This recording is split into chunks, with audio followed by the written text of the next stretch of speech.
Welcome to the Business Spotlight. I'm Garry Crosby. I'm delighted to say that today I've got with me Christian Toma. He's the founder of AVENTURI. And I'm not going to tell you anything about that company because that's up to Christian. Thanks for joining us today. Thank you for inviting me on. Yeah, looking forward to hearing the story. So let's start with a little bit of context. Who are you? What do you do? And how long have you been doing it, Christian? Yes, I'm Christian. I'm the founder of AVENTURI, and AVENTURI provide AI solutions for real-time aerodynamic performance analysis. So this is to help engineers throughout their design, test, and deployment stages. And we're focusing our technology currently on improving the lifespan of wind turbine blades, and using that aerodynamic insight, we can reduce excess loading and reduce fatigue on the blades that mean that causes damage and requires repairs and keeps them down. And it's quite expensive particularly on offshore wind farms where they're floating around and you need to keep them anchored down for a while. Yeah. So we've been working on the technology for about a year now. We started at the University of Southampton and worked with the on-campus accelerator Future Worlds to go through the process of starting a startup, and have been spun out now since July and been full-time since then. So I used to work in the defense industry with a company that made helicopter blades, and there was a lot of discussion there about whether there was a direct crossover between, blades in aviation, if you like, in that helicopter sense, and these wind turbines. Do you think they are two completely different things, or is there plenty of crossover there? Well, yeah, I think there's definitely some crossover. The interactions between sort of spinning aerodynamics is quite complicated, and how you manage sort of all of that downstream effect is quite important as well. And yeah, so in the same way that a helicopter sort of alters the pitch of its blades to control its height and direction, a turbine controls the angle of its blades to increase the amount of energy it's producing and sort of interact with the environment around it to keep it all in balance and all sort of operating as efficiently as possible. And what are the trends in that turbine industry then? Are things getting lighter and stronger, or where's the technology going? So the focus really is pushing sort of the limits of what the materials can do and the size of the blades, because the bigger you make the blade, the more energy you can extract from the air around it. And with that sort of, as you push the limits, you need to make things lighter, more durable.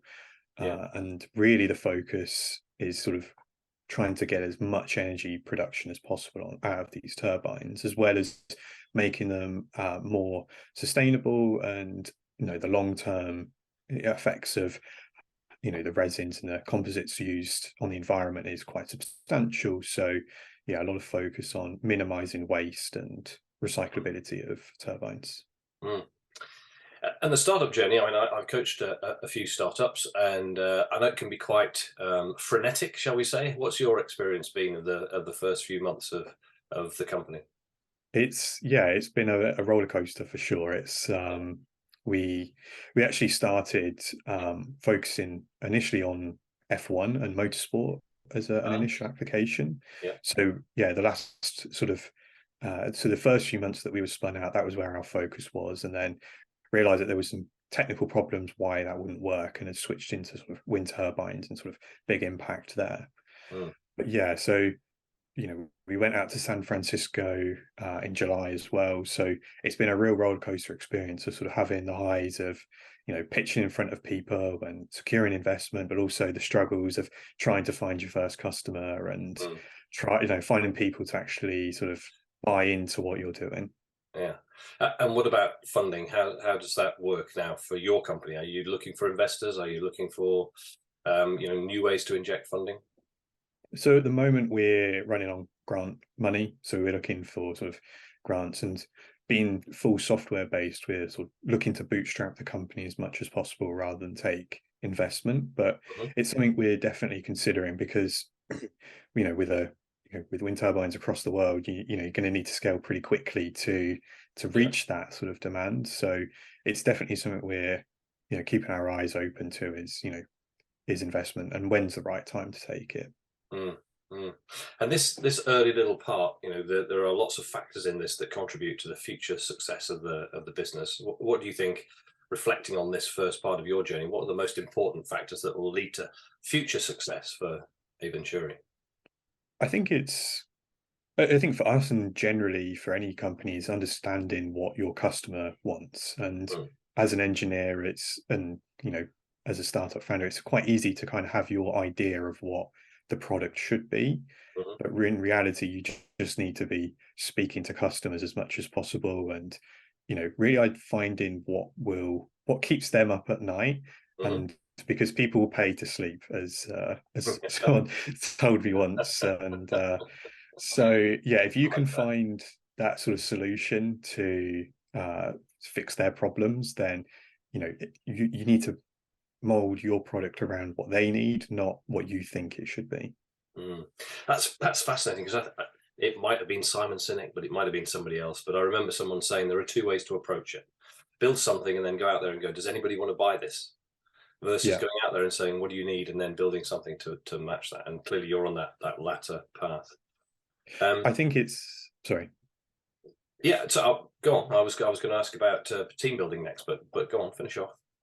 Oh yeah, I was just going to say, to add to that, like I think it is sort of important to, sometimes it depends really what you're doing. I think if it's something that's completely innovative and there isn't really a market, then yeah, Mm, build it and find people to come in. And I yeah. think when you're sort of on the B2C side of things rather than the B2B, then that makes more sense. But for us and for other companies, when you're working with enterprise, then you need to fix their solutions rather than Mm, build something that they might not even be interested in.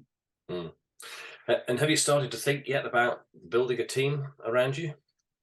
It's definitely on the cards right now, is looking for Yeah. people to come on and help develop the product and uh, run different aspects of the company. Mm. But because we're still quite early on and in trial stages, it's yeah, sort of still sort of down the road for us right now. I suppose as the founder and as the lead engineer, if you like, that there's that sense that on the one hand you've got really strong development responsibilities, but on the other hand there's a lot of sales and marketing and pitching to be done as well. How are you Yeah. balancing those two together? Well, I think you just have to. I think at the moment it's very much focusing on the business side of things and Mm, being lean and trying to sort of keep we use sort of sprints to keep focused on sort of every couple of weeks, like what's the focus, instead of sort of mm, having just big goals and sort of not really know it and having vague ideas of what you should be working on, sort of really focusing down on week yeah. to week Mm, what the focus should be. Thankfully, we're kind of in a position with our tech where it's ready to sort of trial, so it can kind of be put to one mm, side for now and gives me the opportunity to just focus on the business and mm. yeah, not have to worry about too much of the technical things at the moment. I'm going to go backwards rather than forwards, because I was thinking about what I saw on the website about sensors and things like that, and you've talked about software and stuff, but there's a physical element to your business and your product and your offering as well, isn't there? Well, where what we're trying to do is not redefine the wheel. We're looking to use existing sensors and Uh, integrate into existing solutions. So um yeah, there's a lot of sensors and people making very sophisticated sensing equipment, so we're kind of being a plug-in for that to sort of enhance what they're getting from those sensing, all the different sensors on their turbines, cars, planes, whatever. yeah. Okay. Now, interesting. It was something that just flashed back into my mind from the website. What would you say is the biggest learning then that you've had in the journey so far? I think probably it would be um, on an individual level about how much sort of I can push myself Hmm. and sort of what my capabilities actually are. I think before going into a startup, I was quite a reserved, quiet person, and Yeah. you know I think one thing I think to anyone is doing something like this is just you're more capable of the things, more capable than what you think you are. And Mm, now going and doing pitches in front of hundreds of people, it it's nervous, but it's also, I know I've got that sort of skill set now to be able to go and do it. And I'm very thankful for the journey to actually be able to find those things out. Mm. Yeah, I've met a lot of business owners who, they sense the edge of their comfort zone, and what they see beyond Mm. is very definitely uncomfortable, and they make a decision to back away from that. But I guess as a startup, you've just got to plow straight through, and you'll end up doing things that are really uncomfortable, and then just, it seems impossible, and then suddenly you realize, actually, I can do that. Yeah, it's quite amazing if if you've got a strong vision for something, sort of what you can use that to drive yourself to do the things that you Mm. wouldn't think you would be capable of. And yeah, I hated public speaking. Even at school, like I couldn't talk in front of a class, but now, we've pitched at the Royal Academy of Engineering, and Mm. we had a demo day at the end of Future Worlds to promote our startups and Yeah. to investors and mentors. And if you'd shown me a picture of me doing that a year ago, Yeah. then I think I wouldn't have believed that that was actually me. So I think, yeah, if you can use that vision to sort of drive yourself forwards to do the things that really make you that are uncomfortable to you, you actually realize you are capable of doing those things. Yeah, that's a really good lesson, because some people back off, and sometimes when you just plow through, you can find out that you're capable of much more. I really like that. So you mentioned a strong vision. Where are you Yeah. looking to take the company? So the vision, the big end goal for what we want to do is be sort of the industry standard for, real world performance analysis, and not just focus on wind turbines, but go into sort of aviation and into automotive, and apply it to those sectors in where aerodynamics is quite important, but also our technology is scalable across other forms of data. Mhm. So that could be temperature, could be forces, could be anything like that. So Yeah. yeah, we really want to have that vision of being sort of an industry standard software, like you would see in other fields. Mm. Yeah. Mm. And can you foresee any challenges that are obvious to you that are coming down the line as you start to scale the company up? Yeah, I think data. I think as a sort of as an AI company, we're very reliant on data and working with companies. Data, there's a lot of value in there and a lot of secrets that they're a little bit resilient to give up initially. So I think for us, it's kind of proving that that sort of trust, and sort of we know what we're doing, but also that we can provide something of a significant enough value that it's worth taking that risk. Mm. So challenges around that side. What about when it comes to getting the message out, and this is clearly potentially a global product. That's what are the challenges associated with getting yourself out into that kind of marketplace? I think because we're looking to work with sort of enterprise level companies, finding the right people is often the Mm. biggest challenge. Yeah. And it can be, you might need to just speak to one person in one department, but if that's in 1 in 10,000 people you're trying to look for, even more, then that can be really, really challenging to find the exact right person to go and speak to about something. But yeah, so I think, and the sort of timescales of often how enterprise works compared to startups, Yeah. it's two very, very Glacial. different things. Yeah. Occasionally. Yeah, it's not sort of unknown for things to take years to get down, down to Mm. whereas in a startup you're looking maybe months of security in advance instead of years and years. Yeah. Yeah. Got it. So there'll come a point where you, as well as being the expert, engineer in the company, you'll move into a leadership role. You'll have to start building the team around you. When you start to look at how you bring people in, what kind of qualities are you going to be looking for first? I think people who are sort of obviously well grounded in sort of their abilities of their expertise, but also Mm. creativity and a willingness to have that sort of innovation and discussion and the sort of communication around that. I think you really need people that are willing to sort of share ideas, create ideas, and not just passively sort of be in the company and do Mm. their sort of day to day, but really find people who are, you know, got that creative spark and can find ways to sort of elevate the company to the next level. Mm. I mean, I've talked to my clients about the balance between skill and attitude, and the Mm. idea that skill could be taught over time, transfer of knowledge from you to people who are coming into your company, but actually attitude is there at the beginning and it has to be right. Otherwise you end up with a company culture that just won't survive because the attitude is wrong. So yeah, Yeah. really interesting. If you went back now to the start of your journey as an entrepreneur, as you get spun out of the university and you're thinking about making your way in the world, knowing what you know now, is there any advice that you'd give to Christian on day one of his startup journey? Well, I certainly wouldn't waste the amount of time we did trying to go into motorsport, because that was maybe a bit of a dead end.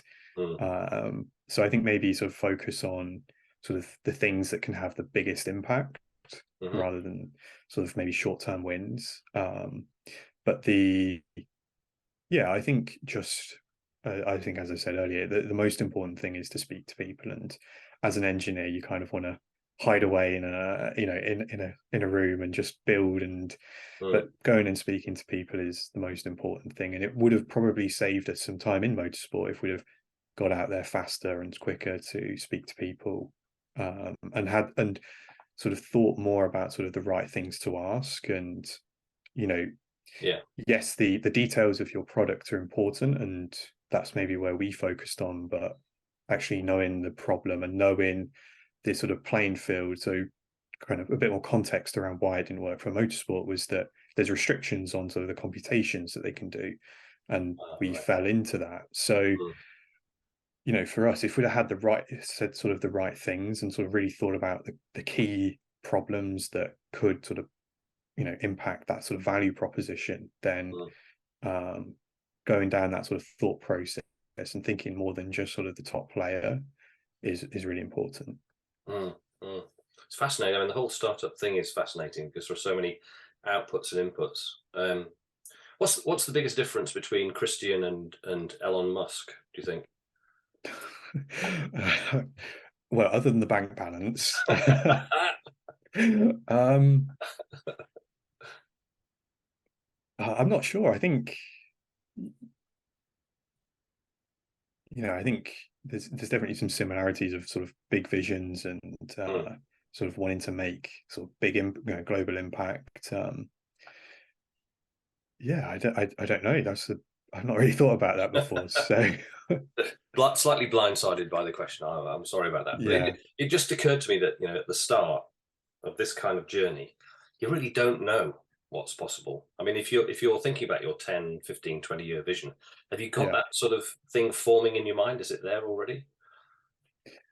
Yeah, I guess sort of, as I said, sort of big vision is to sort of be that, big arch, the sort of the top dog of sort of software for performance analysis. But I think in the same way, kind of going back to sort of the Elon comparison, sort of like wanting to have that sort of big impact on the world. And if we can, wind is an abundant resource for us to tap into for energy, and if we can use that to have a global impact, and make sort of transition away from fossil fuels and to renewables, and our technologies are enabling that, then that's something that I would be very proud of and think that is a real success, is that if we can improve the acceleration of renewable energy. And renewables, I mean, that's just that just caught my attention now when we were talking about that. I mean, tidal power, does your system, I mean, they're just underwater wind turbines, right? Really? Would it work? Would you So have what was that? Applicability in tidal power? Yeah, definitely. I think anything where you're really interested in knowing how things flow and move, and that's definitely, we've thought about things like boats, for example. There's a lot of interest around sort of using wind in this. If you think back to a boat, many years ago, you think of sort of big sails, and the modern sort of version of that is aerofoils, as sort of fixed sails. So again, sort of looking at sort of how the boat interacts with the water and how those sails can provide, forward, the thrust to move it across the oceans is, yeah, definitely. So other sort of areas like that, and how you can monitor sort of how temperature moves around a building, things like that are all applications, sort of much wider applications of our technology. So it's going to be a huge company. Well, that's the plan. Yeah, Yeah. it's about sort of, I think if you look at sort of AI in general, it is sort of really sort of, there's a widespread adoption, and I think if you can create a product that is scalable to multiple industries, then you've got something that's really, really could be really, really big. So what are the next few steps for you? I mean, you talked right at the beginning about bringing the horizon in and not really thinking too far ahead, but if you're talking about software on that sort of scale, that kind of global application, what are the next few steps for you? The next few steps is definitely sort of running trials of our software. So we have a proof of concept, but we're looking actively for partners to sort of go down that route of and revalidate the sort of if it works in a commercial application. Yep. And with that, sort of then building out a sort of initial software platform and building in sort of the necessary key features to make it commercially applicable. So there's sort of the next couple of steps for us, and securing sort of funding to do that as well, whether that's through revenue or through grant funding and things like that.